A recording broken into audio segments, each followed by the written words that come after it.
Selamat pagi saudaraku seiman dalam Kristus. Salam sehat sukacita untuk kita semua.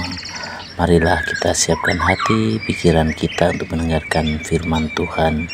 Tuhan beserta kita sekarang dan selama-lamanya. Inilah Injil Yesus Kristus menurut Lukas bab 21 ayat 5-11. Dimuliakanlah Tuhan. Bait Allah akan diruntuhkan.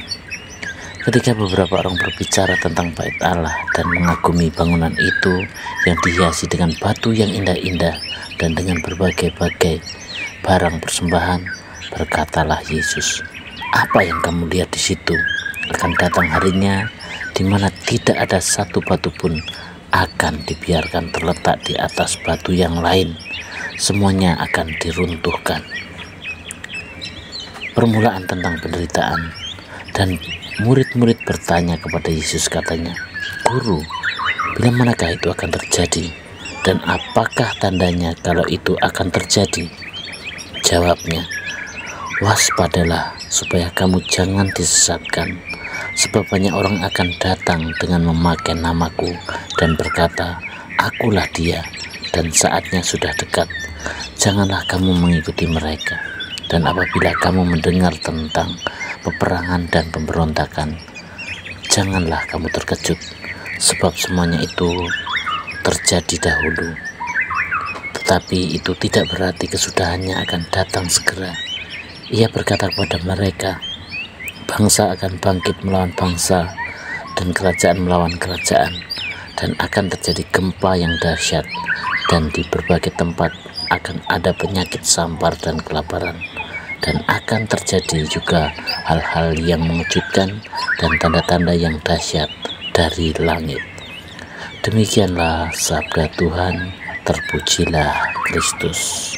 Selamat pagi saudaraku seiman dalam Kristus. Melalui bacaan Injil hari ini, Yesus berbicara tentang tanda-tanda yang akan terjadi pada akhir zaman.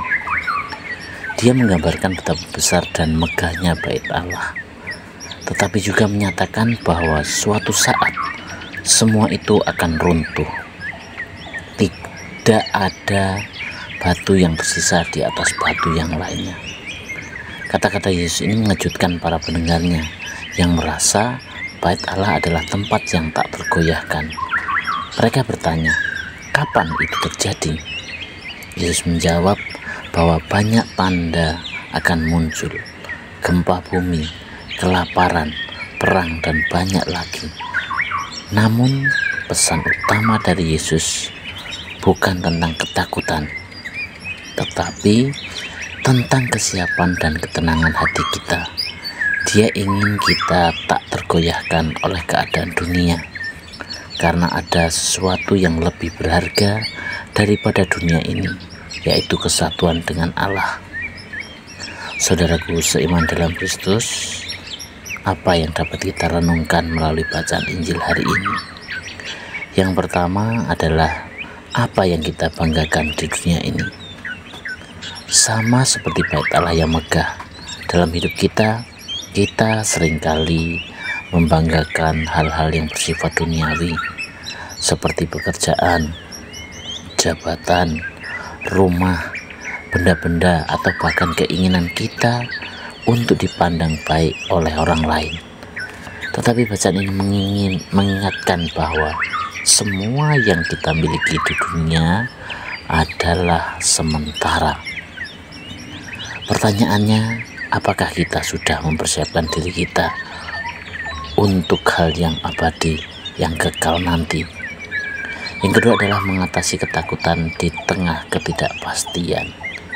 Hidup di dunia penuh dengan ketidakpastian, mungkin bencana, perang, masalah ekonomi, dan banyak lagi. Kadang kita merasa takut, bingung, bahkan putus asa. Yesus ingin kita untuk tidak khawatir dan tetap teguh dalam iman, karena Dia selalu beserta kita. Apapun yang terjadi, kita bisa percaya padanya. Yang ketiga adalah tetap berpegang pada iman. Yesus mengingatkan bahwa saat-saat sulit adalah kesempatan untuk kita semua semakin mendekatkan diri pada Tuhan. Setiap kali kita menghadapi tantangan, Kita diajak untuk tidak takut, tetapi justru semakin mendekati Tuhan. Iman kita diuji, tetapi Tuhan yang menjadikannya semakin kuat. Saudaraku seiman dalam Kristus, semoga renungan ini benar-benar penting dalam hidup dan untuk senantiasa kita semakin percaya pada Tuhan di tengah segala macam ketidakpastian. Demikianlah permenungan kita hari ini, dan marilah kita akhiri dengan doa dalam nama Bapa dan Putra dan Roh Kudus. Amin. Tuhan yang penuh kasih, ajarilah kami untuk tidak terlalu melekat pada hal-hal yang bersifat duniawi, tetapi lebih fokus padamu. Berikan kami kekuatan untuk menghadapi tantangan hidup dengan hati yang penuh iman dan ketenangan. Bantulah kami untuk selalu siap dan dekat denganmu apapun yang terjadi di dunia ini. Amin. Dalam nama Bapa dan Putra dan Roh Kudus. Amin.